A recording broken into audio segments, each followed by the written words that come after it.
Welcome student. আগের ক্লাসে আমরা ক্রিটিক্যাল অ্যাঙ্গেল এবং টোটাল ইন্টারনাল রিফ্লেকশন সম্পর্কে আলোচনা করেছি। কাকে বলে, কোন শর্তে সংকট কোণের সংজ্ঞা কী, বা কোন শর্তে অভ্যন্তরীণ পূর্ণ প্রতিফলন ঘটে, এগুলো আমরা জেনেছি। আজকে ওই সংকট কোণ এবং মাধ্যমের প্রতিসংখ্যার মধ্যে সম্পর্ক নির্ণয় করব। Relation between critical angle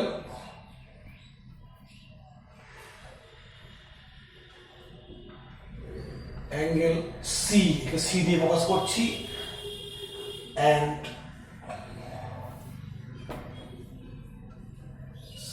C and refractive index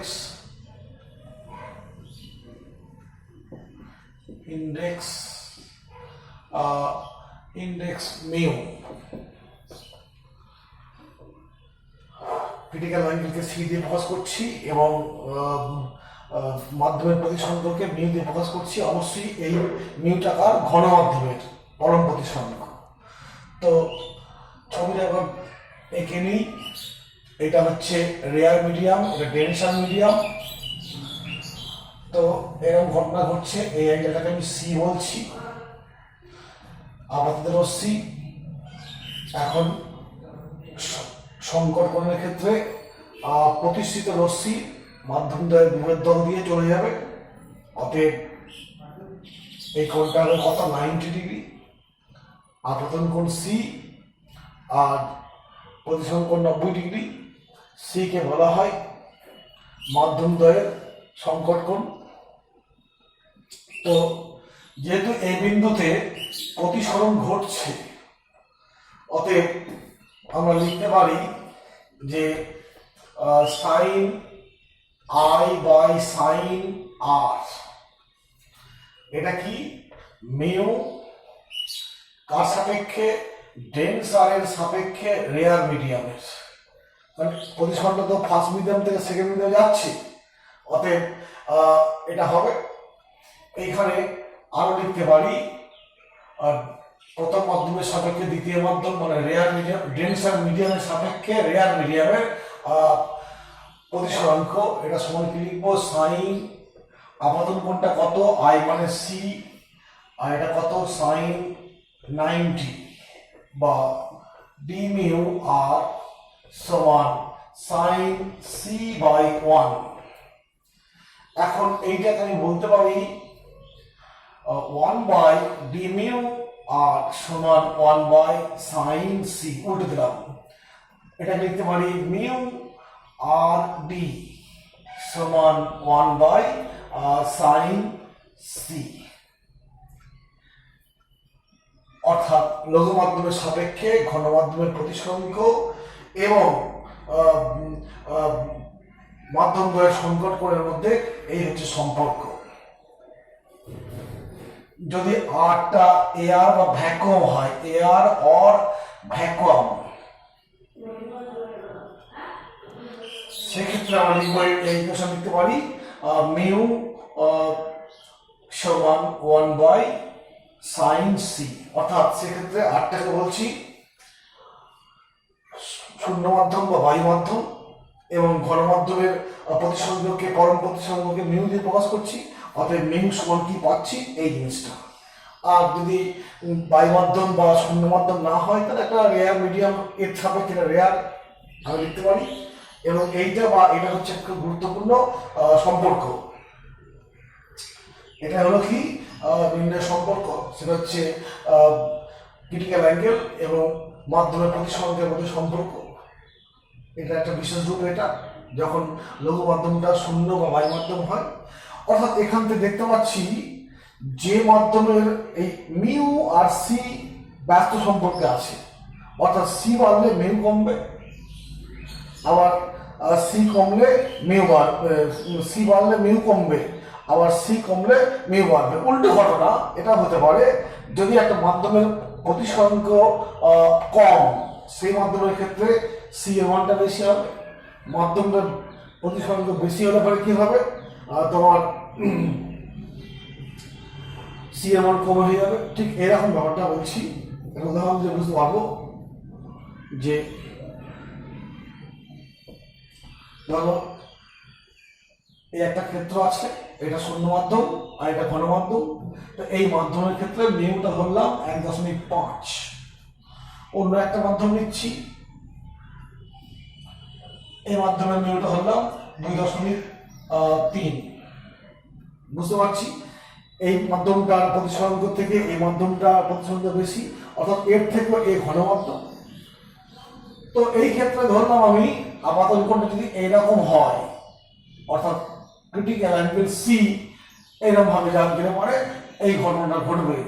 তাহলে বলো যে এটা হচ্ছে রেয়ার, এটা ডেনসার, এটা 90 ডিগ্রি, অর্থাৎ মিউ এর মান 1.5 হলে পরে সি এর মানটা এরকম হবে, অর্থাৎ আপাতত রশ্মিটা এভাবে গেলে পরে প্রতিসরিত রশ্মি 90 ডিগ্রি হবে।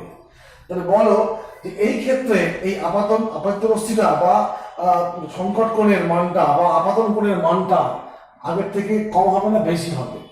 কারণ আমরা এই সম্পর্ক পাচ্ছি, মিউ বাড়লে সি কমবে, এখানে এই মিউ থেকে এই মিউ বেশি, অতএব মিউ বাড়ছে সিটা কমবে, সিটা কমছে মানে রশ্মিটা কেমন হবে, এরকম হবে। এক্ষেত্রে সিটা হচ্ছে এটা, ঠিক এরকম ব্যাপারটা। অর্থাৎ লক্ষ্য করো যে এখান থেকে রশ্মি অ্যাকচুয়ালি একই মাধ্যম হলে রশ্মিটা কোন দিকে যেত, এরকম যেত, বা এটা কোন দিকে যেত, এটা এরকম যেত। অতএব দেখতে পাচ্ছি যে এই ক্ষেত্রে রশ্মিটা বেশি বেঁকে গেছে, এই ক্ষেত্রে বেঁকেছে কিন্তু কম বেঁকেছে। যদি এই ক্ষেত্রে বলছি যে এ 60 ডিগ্রি বেঁকতে পারে, তাহলে আপাতন কোণটা 30 হতে হবে, 30 ছিল, এটা 30, এটা 30, তাহলে 60 বেঁকবে। এখানে যদি 70 বেঁকে তাহলে কি বলবো, এখানে 70 মানে এটা 20, অতএব এইখানে 20 হতে হবে। অর্থাৎ মিউ বাড়লে পরে তোমার কি হবে, যত বেশি মিউ বেশি হবে তত বেশি কি হবে, বেশি বৃহত্তর দিকে রশ্মি বেঁকে যাবে। এই হলো এই সম্পর্ক থেকে একটা আমি কন্ডিশন পেলাম। এখন আমরা যদি কয়েকটা মাধ্যম নিয়ে আলোচনা করি, যে মাধ্যমগুলোতে আমরা দেখব যে এই মিউ আর সি কিভাবে ভ্যারি করে। একটা উদাহরণ দিয়ে বলি, এটা বুঝছি আমি সম্পর্কটা পেলাম, মিউ সমান 1/sin c, বা মিউ তুমি এরকম বলতে পারো B R denser with respect to rarer আর সমান 1/sin c, এটা বললেও কোনো অসুবিধা নেই, বা এরকম বলে কোনো কোনো ক্ষেত্রে যে মিউ আর ডি সব একই জিনিস। এই ক্ষেত্রটা কি বললাম, লঘু মাধ্যমটা হচ্ছে শূন্য বা ভারী মাধ্যম, বাকিগুলো এগুলোর ক্ষেত্রে আর বলতে একটা কোনো rarer medium with respect to denser. এই হলো একটা অংশ। এখন যদি আমি বিভিন্ন মিডিয়াম নিই, যেমন জল মাধ্যম নেব,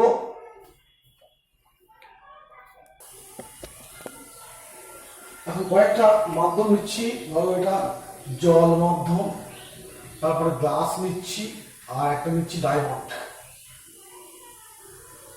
তিনটে মাধ্যমের ক্ষেত্রে আমি এদের মিউ আর সি কিভাবে ভ্যারি করে দেখাচ্ছি। মিউ এটা সি বললাম, সরি এইখানে নিচ্ছি মিউ, এটা সি। তো জলের ক্ষেত্রে মিউটা কত, 1.33, গ্লাসের ক্ষেত্রে 1.5, আর ডায়মন্ডের ক্ষেত্রে 2.42। এই হলো, এই ক্ষেত্রে হবে 49 ডিগ্রি, রাফলি বলছি, এই ক্ষেত্রে হবে 41 ডিগ্রি, এই ক্ষেত্রে হবে তোমার 24 ডিগ্রি। এরকম মোটামুটি তোমার আমি বিভিন্ন জল মাধ্যম কাঁচ মাধ্যম এবং হীরক মাধ্যমের ক্ষেত্রে মিও আর সি মানগুলো লিখেছি। তো ব্যাপারটা এরকম হচ্ছে যে যদি অর্থাৎ দেখতে পাচ্ছি যত মিউ এর মান বাড়ছে সি এর মান কমছে, ব্যাস তখন দেখতে পাচ্ছেন মিউ সমান 1/sin সি। এখন ধরো আমি নিয়েছি গ্লাস আর এখানে ডায়মন্ড, এটা গ্লাস, এখানে ভ্যাকুম শূন্য মাধ্যম, এদিকে ভ্যাকুম, এদিকে ডায়মন্ড। তো দেখতে পাচ্ছি এখানে 41 ডিগ্রি, অতএব এই কোণটা কত হবে 41 ডিগ্রি, সি এর মানটা 41 ডিগ্রি, তখন সেই সময় এটা কত 90। আর ডায়মন্ডের ক্ষেত্রে দেখো এটা কত 24 ডিগ্রি, সি সমান 24 ডিগ্রি, তখন এটা 90। তো এইখান থেকে লক্ষ্য করো যে এই লাইনটা বিভক্তলে আপতিত হচ্ছে, প্রতিসরণের ফলে দুই মাধ্যমে বিভক্ত চলে যাচ্ছে, সংকট কোণে আপতিত হয়েছে। অতএব রশ্মি যদি এই দিক দিয়ে বানানো হয় এই আপাতত ক্রিটিক্যাল অ্যাঙ্গেলের পরে, তাহলে সেগুলো কি হবে ভিতরে প্রবেশ করবে, সেগুলো কি ঘটবে অভ্যন্তরীণ পূর্ণ প্রতিফলন ঘটবে। তো যদি আমি এই অংশের মধ্যে এই অংশের মধ্যে 1 ডিগ্রি গ্যাপে গ্যাপে তোমার রশ্মি অবাহিত করি, এখানে শুরু করেছি 1 2 3 4 করতে করতে অনেক রশ্মি পাঠিয়েছি, এরকম ভাবে ধরে নাও এরকম পাঠাচ্ছি গুচ্ছের রশ্মি,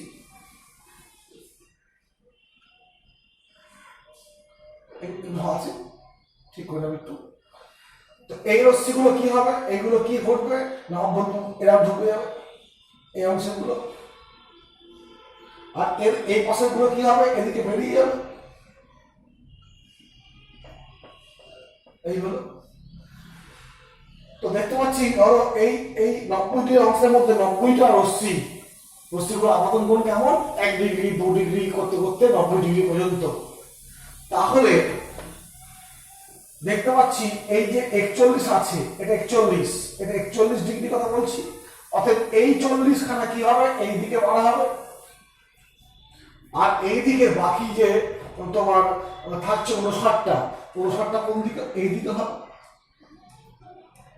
অর্থাৎ আমি কি করলাম গ্লাস মাধ্যম আর শূন্য মাধ্যম নিয়েছি, গ্লাস মাধ্যমে আমি তোমার 1 ডিগ্রি অন্তর অন্তর রশ্মি আপতিত করেছি ঘন থেকে লঘুর দিকে, যেহেতু কাঁচ মাধ্যম এই মাধ্যমে সংকট করে হচ্ছে 41 ডিগ্রি শুধুমাত্র শূন্য মাধ্যমের সাপেক্ষে।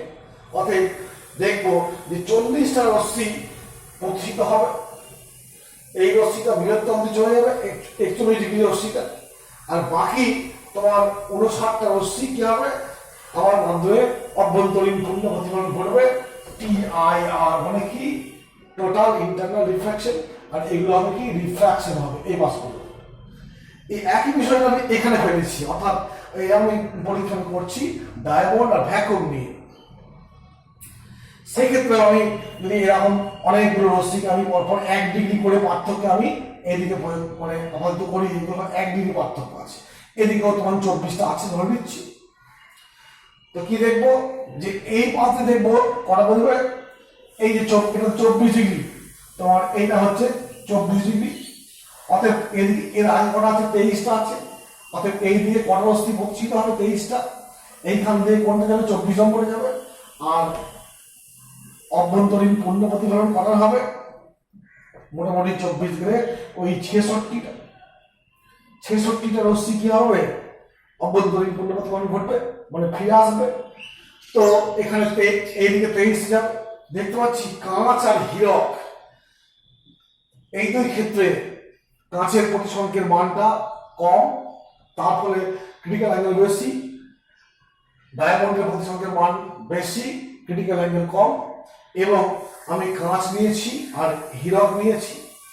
এই যে পরীক্ষাটা বললাম এবং সেখানে দেখতে পাচ্ছি যে বেশি মানে প্রতিফলিত অভ্যন্তরীণ পূর্ণ প্রতিফলনের ফলে প্রতিফলিত রশ্মির সংখ্যা এক্ষেত্রে 59টা, 59টা হবে, আর এক্ষেত্রে 59টা না, ভুল হচ্ছে, না 59 না, এটা হবে 40 গেলে 90 থেকে 49টা, 49টা, এদিকে 66টা। যত বেশি রশ্মি প্রতিফলিত হয়ে আসবে চোখে আমাদের ফিরে আসবে, তত বেশি চকচকে মনে হবে। তাই এইখান থেকে বলতে পারি আমি, কাঁচের থেকে হীরক বেশি চকচক করে। এই কারণে না, হীরকে রশ্মি করলে বেশিরভাগ রশ্মি কি হবে, অভ্যন্তরীণ পূর্ণ প্রতিফলন করবে, আর কাঁচের ক্ষেত্রে খুব কম সংখ্যক রশ্মি আসবে, কম রশ্মি এলে তার চকচকটা কমে যাবে। এই জন্য কাঁচ এবং হীরের মধ্যে হীরেকে বেশি চকচক করে কেন, এই কনসেপ্ট থেকে আমরা বুঝতে পারছি। ঠিক আছে, আরও আছে অভ্যন্তরীণ পূর্ণ প্রতিফলনের উদাহরণ, আমি দু একটা বলছি, তোমরা জানো। সেটা হচ্ছে মেন যেটা পড়েছি আমরা, সেটা কি, মিরেজ। মিরেজ মানে মরীচিকা, মরুভূমিতে যেটা লক্ষ্য করা যায়, মিরেজ বা মরীচিকা। তো ব্যাপারটা এরকম হয়, মরুভূমিতে কি হয়, দিনের বেলাতে ওই সূর্যের তাপে মরুভূমির বালি গরম হয়ে ওঠে, আর বালি গরম হলে বা বালির সংস্পর্শে থাকা বায়ুমাধ্যম গরম হয়, এবং সেখানে এটা ধরছি ভূপৃষ্ঠ। এই ভূপৃষ্ঠের উপরে থেকে আমি যত উপর দিকে উঠবো, দেখবো তাপমাত্রা উপর দিকে কমতে থাকবে, নিচে তাপমাত্রা সবচেয়ে বেশি। আর তাপমাত্রা বেশি হওয়ার জন্য এই নিচের মাধ্যমগুলো কি হয়, রেয়ার মিডিয়াম হিসেবে কাজ করে। যত বেশি উপরে যাওয়া যায়, এরকম আছে কয়েকটা মিডিয়ামের কথা বলছি, এরকম উচ্ছেদ মিডিয়াম আছে। তো এই মিডিয়ামের সাপেক্ষে এই মিডিয়ামটা কি, এটা হচ্ছে ডেন্সার মিডিয়াম, এটা হচ্ছে রেয়ার মিডিয়াম। কারণ তাপমাত্রা যত বেশি হবে তার আলোকিক ঘনত্ব কমে যাবে।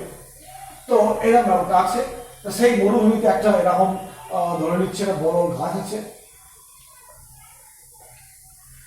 সেই আর মরুভূমিতে ধরো উঠে পড়ে একজন লোক, ভদ্রলোক এগিয়ে যাচ্ছে এরকম ভাবে,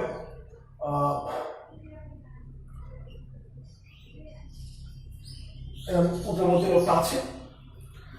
তো সে সরাসরি রশ্মিকে এরম দেখতে পাবে, কোনো সমস্যা নেই, চোখে এসে বলবে সরাসরি এই মাধ্যমের মধ্যে দিয়ে এসে বলবে, গাছ থেকে আসে রশ্মি। কিন্তু এরকম ঘটনা ঘটতে পারে যে ধরো এই গাছ থেকে একটা রশ্মি এই দিকে চলে আসছে, যখন এই দিকে আসছে তখন এই মাধ্যমটা কি, ঘন মাধ্যম, এটা কি লঘু মাধ্যম। ঘন থেকে লঘুতে এলে কি হয় আমরা জানি, রশ্মি অভিলম্ব থেকে দূরে সরে যায়, অর্থাৎ ঘন মাধ্যমে যে আকর্ষণ কোণ তার থেকে লঘু মাধ্যমে প্রতিসরণ কোণের মানটা বেশি হবে, অতএব এরাম যখন হবে তখন এটা এরাম হয়ে যাচ্ছে, আবার পরবর্তী স্টেজে এরাম হয়ে যাচ্ছে। এই করতে করতে কি হবে না, একটা মাধ্যমে গিয়ে তোমার এইখানে দেখবো, এই ক্ষেত্রে আপাতন কোণটা মাধ্যম দুটোর সংকট কোণ হচ্ছে বড় হয়ে যাবে, তখন রশ্মি আর কি হবে, পরের নিচের মাধ্যমে মানে নেক্সট মাধ্যমে কি হবে না, প্রতিসরণ ঘটবে না, কি ঘটবে, অভ্যন্তরীণ পূর্ণ প্রতিফলন ঘটবে, অর্থাৎ যে মাধ্যম থেকে এসেছিল সেই মাধ্যমে ফিরে গেল। এরপরে কি হবে, রশ্মি আবার লঘু থেকে ঘন হয়ে যাবে, আর লঘুতে ঘন যাওয়ার ফলে কি ঘটবে, তার মানে উল্টো ঘটনা, অর্থাৎ তোমার কি বলবো, অবিলম্বের দিকে সরে আসবে এবং ওপর দিকে উঠতে শুরু করবে, দিয়ে ধরো এরকম ভাবে প্রতিটা ক্ষেত্রেই উঠবে, দিয়ে চোখে পৌঁছাবে। ঠিক আছে, চোখ তো আর এইভাবে ঘুরে দেখবে না, চোখ ভাবে কি রশ্মি আসছে থেকে এরকম ভাবে একটা অংশ থেকে আসছে, তারপরে কি হবে, এই অংশটা ক্ষেত্রে এখানে মনে হবে, অর্থাৎ সে দেখবে কি যে এই গাছটার একটা উল্টো প্রতিবিম্ব, গাছটার একটা উল্টো প্রতিবিম্ব, সে এই দিকে ঠিক মনে হবে যেন এইখানে গাছটা আছে, এবং সেই পথে হাঁটতে শুরু করবে গাছটাকে খোঁজে, কিন্তু বাস্তবিক কি গাছটা এখানে আছে। এইটাকে বলা হয় কি, মরুভূমির মরীচিকা বা মিরেজ। আর এটা আমরা পড়েছি আগে, মানে ক্লাস 9-এ পড়েছি। তো এটা তোমার মরুভূমিতে ঘটে। আর একটা ঘটনা ঘটে, সেটা হচ্ছে শীত প্রধান দেশে, যেখানে খুব শীত বেশি, সেখানে উল্টো ঘটনা ঘটে, সেটা একটা মিরেজ, কিন্তু অন্যভাবে ঘটে। কিরম দেখো, শীত প্রধান দেশ মানে কি, নিচের অংশের বায়ু কি হয়, ঠান্ডা হয় বেশি, অর্থাৎ বায়ু নিচের মাধ্যমটা কি ঘন মাধ্যম, আর উপর দিকে উঠলে কি হবে, ঠিক তাপমাত্রা বাড়বে, নিচে বরফ ফরফ থাকার জন্য তাপমাত্রা বেশি, তাপমাত্রা কম, তারপর নিচের মাধ্যমটা ঘন মাধ্যম, যত উপর দিকে উঠবো শীত প্রধান দেশে কি হবে, উল্টো ঘটনা ঘটবে, অর্থাৎ এরকম একটা হবে। ধরো কথায় এখানে বলছি যে তোমার এইখানে একটা তোমার গাছ বা আমি বলছি একটা বই, তোমার বইতে আছে একটা নৌকা মতো আছে, নৌকা মতো আছে, এরকম আছে। তুমি দূরে এক স্থানে আছো, দূরে এক স্থানে তুমি আছো, তোমার 10 জন আছে। তো এইখান থেকে যে রশ্মিগুলো আসবে সেই রশ্মিগুলো কি হবে, এরকম আসবে, যত উপর দিকে উঠবে কি হবে, অবিলম্ব থেকে দূরে সরে যাবে। অবিলম্ব থেকে দূরে সরে যাবে কেন? নিচে মাধ্যমটা ডেনসার আর উপর দিকটা রেয়ার, রেয়ার অর্থাৎ লঘু মাধ্যম। যত বেশি উপর দিকে উঠবে তখন কি ঘটবে না, অবিলম্ব থেকে দূরে সরে যাবে এবং প্রথম মাধ্যমে যে আপাতন কোণ হয় পরের মাধ্যমে আপাতন কোণটা বেড়ে যায়। এইভাবে বাড়তে বাড়তে একসময় কি হবে, এই মাধ্যমে এসে দেখবো যে আপাতন কোণের মান সংকট করেছে, এই দুই মাধ্যমে এই ঘন মাধ্যম আর লঘু মাধ্যমের মধ্যে সংকট কোণ, সেই সংকট কোণের চেয়ে বেশি হয়ে যাচ্ছে। আর তার জন্য কি ঘটবে, অভ্যন্তরীণ পুণ্যবর্তী ঘটবে, তখন রশ্মির দিক পাল্টে দিক এরাম চলে আসবে। দিয়ে দর্শকের মনে হবে কি রশ্মি আসছে করতে এইখানে, অর্থাৎ এই যে নৌকাটা আমি এঁকেছি এই নৌকার একটা উল্টো প্রতিবিম্ব এই আকাশ দেখতে পাবে। ঠিক একই ঘটনা, এবার আসছিল কিন্তু মনে হবে করতে আসছে, মনে হবে এই থেকে আসছে, মনে হবে, এগুলো মনে হওয়া কেস হলো। অর্থাৎ এটা একটা মিরেজ, একে বলবো সুপিরিয়র মিরেজ। আর এটা ঠিক আছে, নামটা মনে আসছে না, ঠিক আছে নামটা মনে আসছে না, একটু ভাবতে হবে। সুপিরিয়র মিরজ, হ্যাঁ সুপিরিয়র মিরজ। আর এটা ইনফ্রারিয়র মিরজ, অর্থাৎ উচ্চতর উপর দিকে উঠছে, এটা নিচের দিকে নামছে মিরজ প্রতিবিম্বটা, এক্ষেত্রে নিচে নামছে, মনে হচ্ছে এইদিকে আছে, আর এটা মনে হচ্ছে উপরে আছে, তাই এগুলো সুপিরিয়র মিরজ। আর এগুলো বলবো কি ইনফ্রারিয়র, ইনফেরিয়র ইনফেরিয়র ইনফেরিয়র মিরেজ বা নিম্নতর মিরেজ বা মরীচিকা। এই হলো অভ্যন্তরীণ পূর্ণ প্রতিফলন সংক্রান্ত একটা উদাহরণ বললাম। এইবার এরকম আরো বই আছে কিছু, দেখে নেবে তোমরা। আরেকটা আছে বিশেষ যে জলের মধ্যে কি বলবো প্রাণীদের দর্শকের বা মাছের বা দর্শকের দৃষ্টি জলের মধ্যে, জেনারেলি জলের মধ্যে কে থাকে, মাছ থাকে।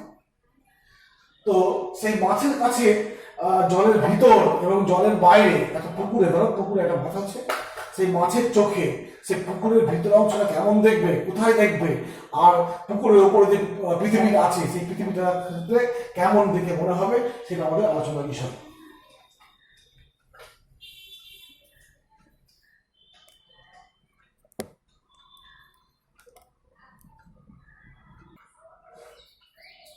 ওকে দেখো, যদি একজন দর্শক জলের মধ্যে থাকে, দর্শক বলতে এখানে মাছের ক্ষেত্রে বলছি, ধরো এইখানে একটা মাছ আছে, মাছের চোখটার পজিশন এটা, মাছের চোখ এটা। তো আমি দুটো অংশ ভাবছি, যে এটা হচ্ছে সূর্যাস্তের সময়, এটা সূর্যোদয়ের সময় এখন ভাবছি, সেই সময় সূর্য কি দিগন্ত থাকে। তো এই অংশ থেকে একটা রশ্মি এলো, দিয়ে এইখানে আপাতিত হচ্ছে, যেহেতু জল মাধ্যম এটা, এর বায়ু মাধ্যম, বায়ুর সাপেক্ষে জলের প্রতিসরাঙ্ক কত, ওই সংকট কোণ কত, সি হচ্ছে 49 ডিগ্রি। অতএব এইটা 49, এই কোণটা কত, 90 ডিগ্রি, এই কোণটা 90 ডিগ্রি। তো এইখান থেকে আসা রশ্মি কি হবে, এরকম ভাবে চোখে আসবে, বা এই পাশ থেকে আসা রশ্মি এরকম আসবে। চোখ মনে করবে কি রশ্মিগুলো আসছে কোথেকে, এইখান থেকে আসছে বা এইখান থেকে আসছে।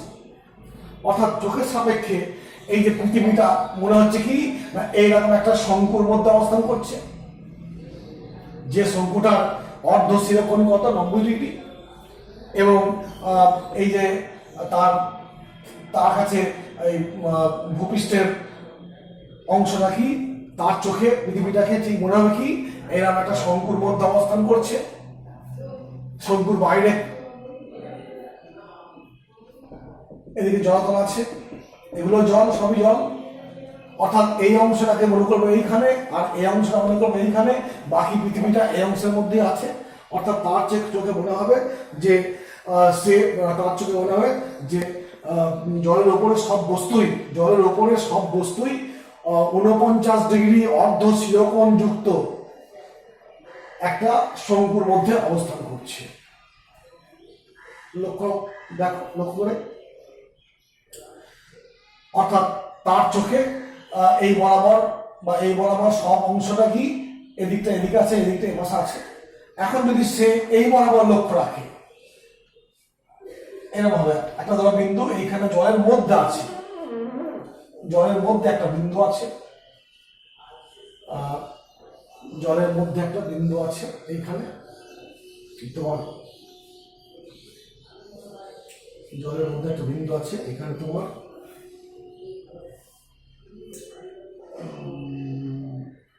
না এরকম দিই, এইখানে একটা বিন্দু আছে,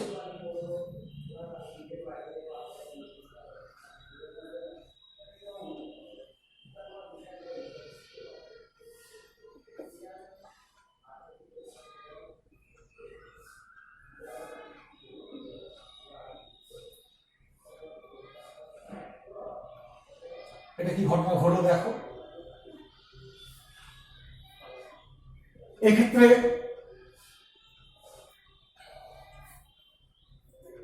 এই যে রশ্মিটা এসছে তোমার বড় হচ্ছে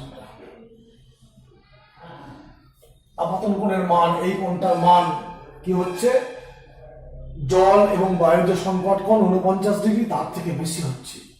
তার ফলে এই পি থেকে আসা রশ্মি মাধ্যমে এই মাধ্যমে যাচ্ছে না, কি হচ্ছে পুনরায় ফিরে আসছে এবং ফিরে এসে চোখে পড়ছে, অর্থাৎ চোখ যে রশ্মিটাকে দেখছে সেটা আসছে থেকে পি থেকে এবং তার মনে হবে থেকে আসছে এইখান থেকে আসছে, অর্থাৎ পিটাকে এখানে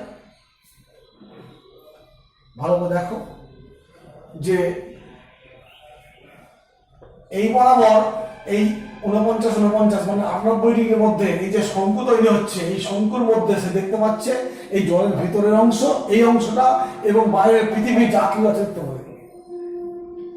কিন্তু যদি তার চোখের দৃষ্টি এই 49-এর বাইরে বেরিয়ে আসে, তো সেক্ষেত্রে সে কোন বিন্দু দেখতে পাবে, এই বিন্দুটা, এটা কোনটা, এইটা। কেন না এক্ষেত্রে এই পি থেকে আসা রশ্মি এইখানে আপাতত হচ্ছে, তখন আপাতন কোণের মানটা এই 49-এর চেয়ে বেশি হয়ে যাচ্ছে। আর আপাতন কোণের মান 49 বা সংকট কোণের চেয়ে বেশি হলে কি হয়, অভ্যন্তরীণ পূর্ণ প্রতিফলন ঘটবে, রশ্মি এদিকে আর বেরিয়ে যাবে না, প্রতিফলিত আবার ঘরের মাধ্যমে ফিরে আসবে। ধরলাম রশ্মিটা এসে এই মাছের চোখ বা দর্শকের চোখে পড়লো, চোখ দেখবে কি রশ্মিটা আসতে করতে এইখান থেকে মনে হবে, অর্থাৎ জলের ভিতরের অংশটা এখানে আছে, ঠিক আছে। অর্থাৎ এটা ভাবনা আসবে যে 49 বা 98 এর মধ্যে সে জলের এই ভিতরের অংশ এবং বাইরের অংশ বস্তু দেখতে পাবে, কিন্তু তার বাইরে 49-এর বাইরে সে করবে কি, এই জলের এই শঙ্কুর বাইরে যে জলতল আছে সেদিকে দেখতে পাবে। এই হলো বিশেষ একটা বিশেষ কেস। তো এখান থেকে মনে কর আমি তোমার এই যে শঙ্কু, এই শঙ্কুর ব্যাসার্ধটা বার করতে পারি। তো এখানে আমি নাম দিচ্ছি এটাকে তোমার, এটা এর নাম দিচ্ছি ও, এটা এ বিন্দু, এটা ই আছে, আর এই ব্যাসার্ধটা অর্থাৎ এই যে শঙ্কুর ব্যাসার্ধ, এই শঙ্কুর ভূমি, এটা এই বৃত্তাকার অংশ ভূমিষ্ঠ এবং ভূমি। তো এও হচ্ছে শঙ্কুর ভূমি ব্যাসার্ধ, আর কি বলবো, এখানে ওইটা হচ্ছে ই বিন্দুর গভীরতা, এই ধরে নিচ্ছি ই বিন্দুর গভীরতা, আপনার চোখটা যেখানে আছে এই গভীরতায় আছে। অতএব লিখতে পারি tan 49 ডিগ্রি সমান h/r, ঠিক বলেছি না, r/h, এটা উচ্চতা r/h। অতএব r সমান h tan, এখানে বলবো c, বলবো 49 মানে c, তো এটা c বললাম নিত্য সুবিধার জন্য। r সমান h tan মানে sin c by cos c, r সমান h sin c মানে কি 1/μ, আর cos c মানে কি 1/μ²। এটাকে আর সিম্পলিফাই করে দাও, h এখানে আসবে একটা মিল থাকবে μ² - 1, এটা হচ্ছে ওই যে শঙ্কু শেপের দেখবে পৃথিবীটাকে, সেই জলতলটার ভূমিটার ব্যাসার্ধ ধরেছে আর, এবং সেই ব্যাসার্ধের মানটা আমি এভাবে নির্ণয় করতে পারবো। মানটা এভাবে, আচ্ছা এখানে একটু ভুল হচ্ছে, এটা হবে না, লিখে সমান এইচ 1/μ, দশমিক করলে কত হবে মিউ স্কোয়ার বাই 1/μ স্কোয়ার, অতএব হ্যাঁ H 1/μ mu square minus 1/μ, mu কেটে গেল, অর্থাৎ হ্যাঁ অতএব এই আর সমান H by root over mu square by 1। এটা হচ্ছে এই মাছ বা দর্শকের সাপেক্ষে পৃথিবীটাকে, জলতলটাকে ভূপৃষ্ঠের সঙ্গে জলের যে বিভেদতলটাকে যে বৃত্তাকার অংশ, সেই বৃত্তের অংশের ব্যাসার্ধটা আর হলে পরে এই আর এর মানটা হবে এইটা। এই হলো অভ্যন্তরীণ পূর্ণ প্রতিফলন সংক্রান্ত কয়েকটা বিশেষ প্রাকৃতিক ঘটনা আমরা এক্সাম্পল বললাম। আজকেই থাক, নেক্সট দিন আমরা প্রিজম নিয়ে আলোচনা করব।